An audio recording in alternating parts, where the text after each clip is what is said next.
BoCo is a diesel engine. While he is a diesel, he has a good heart and cares for his fellow steam engine friends. He's also quick to criticize other diesel engines who think that the steam engines are out of date.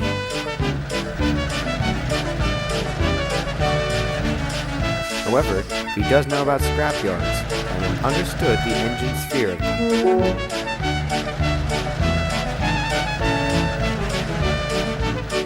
One morning, the fat controller came up to him. The ironworks are in need of help. The scrap is piled up, and the yard needs to be cleaned up.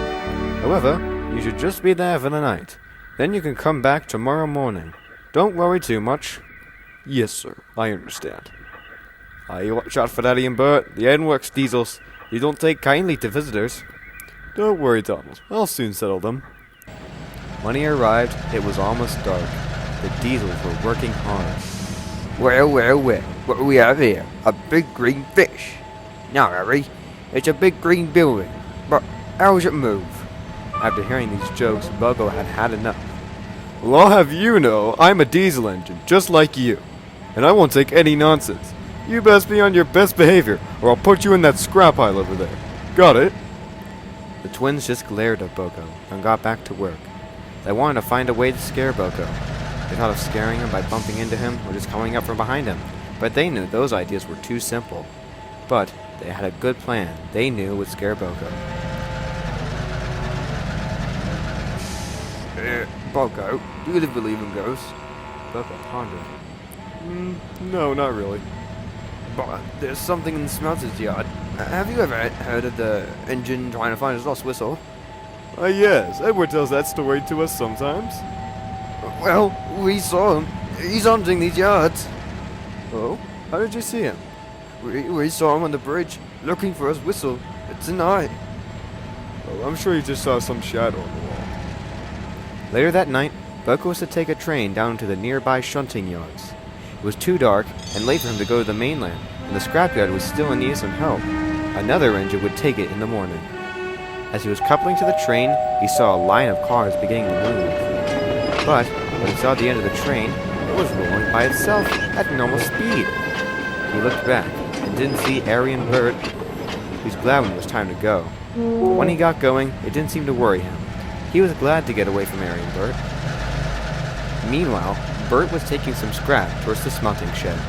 He knew Arry's plan was to pull their trick on BoCo. But when he saw BoCo not looking bothered, he was furious. He was wondering now what to do with the big diesel. But as he was thinking, he didn't realize how fast he was entering the smelting shed. Arry was just taking the cars from his trick to the smelting shed, where they would be taken care of. Just then, he saw Bert coming in much too fast. Slow down, Bert! Before Bert could apply his brake, it was too late. He got straight into Arry, and they raced into the sheds. Ahead was the smelting pit. Bert knew this, but their brakes didn't work, as the scrap was too heavy. They stopped just in time. Arry's front two wheels went over the edge, and Bert was trying to help him get back on the rails. Help! Help! I'm trying! Arry was trying to pull, but the combined weight of the scrap cars were too heavy to push and pull by himself. Don't think I can do it anymore, Arry. I need to stop. Oh, please save me. Suddenly, Arry and Bert heard an engine come up and start to pull. Suddenly, for Bert, it all became easy. Soon, Arry was saved. Soon, BoCo arrived, and Sir Topham Hatt was on board. I hear that you two have been causing mischief for BoCo. In fact, you've been very rude to any other engine that comes to work here for the past couple of days. I think that you will need some time outside the ironworks. Maybe a bit of fresh air can change your attitude. Yes, sir. Sorry, sir. You should also be grateful for BoCo saving you. I think you owe him an apology. We're sorry, BoCo. We really didn't mean it. We thought a bit of fun. It's alright. And sir, I didn't rescue that. It's alright, BoCo. Back to work, everybody. Wait, if you didn't rescue us, who did? That's when all three engines realized who did. And for the rest of the night,